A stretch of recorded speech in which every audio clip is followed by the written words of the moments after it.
ગુજરાત કોંગ્રેસમાં એકમાત્ર બેઠક જીતનાર ઉમેદવાર ગેનીબેન ઠાકોર કે જેઓ બનાસકાંઠા બેઠક પરથી લોકસભામાં વિજય થયા હતા. તારીખ 29/9/2024ના રોજ પ્રગતિ મેદાન પાટણ ખાતે ઉત્તર ગુજરાત સમસ્ત ક્ષત્રિય ઠાકોર સમાજ દ્વારા સંસદ સભ્ય ગેનીબેન ઠાકોરનું સન્માન સમારંભનું આયોજન કરવામાં આવ્યું છે, જેમાં મોટી સંખ્યામાં ક્ષત્રિય સમાજના સંતો મહંતો અને ફિલ્મ જગતના કલાકારો ઉપસ્થિત રહેવાના છે. રિપોર્ટર સિદ્ધરાજસિંહ ઠાકોર, મહેસાણા. જય સદારામ બાપા.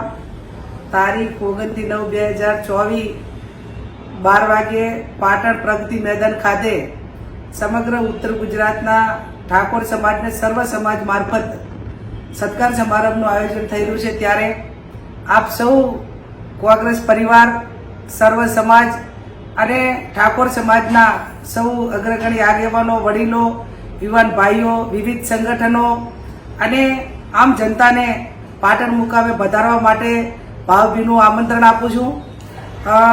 આયોજન એક ક્ષત્રિય ઠાકોર સમાજનું છે, પણ સર્વ સમાજને જ્યારે અહીંયા બળદેવજી ઠાકોર, ચંદનજી ઠાકોર, રામભાઈ, ભરતજી ઠાકોર, અમરતજી ઠાકોર, દિનેશભાઈ ઠાકોર આ બધા જ પોતપોતાના તાલુકામાં, પોતપોતાના વિસ્તારમાં બધા આગેવાનોને સાથે રાખીને આવવા માટેનું આમંત્રણ પાઠવી રહ્યા છે. ત્યારે આપ સૌ આવનાર એક કોંગ્રેસ પાર્ટી હોય અને સર્વ સમાજ હોય ત્યારે હળી મળીને આવનાર વિધાનસભાની ચૂંટણી હોય, તાલુકાની હોય, જિલ્લાની હોય, આ તમામ ચૂંટણીઓને ધ્યાનમાં રાખીને પણ આપ સૌ મોટી સંખ્યામાં ત્યાં વધારી અને પ્રગતિ મેદાન ખાતે આપ સૌ વધારશો એવું આપ સૌને ફરીથી પણ ભાવભીનું આમંત્રણ પાઠવું છું. જય સદારામ.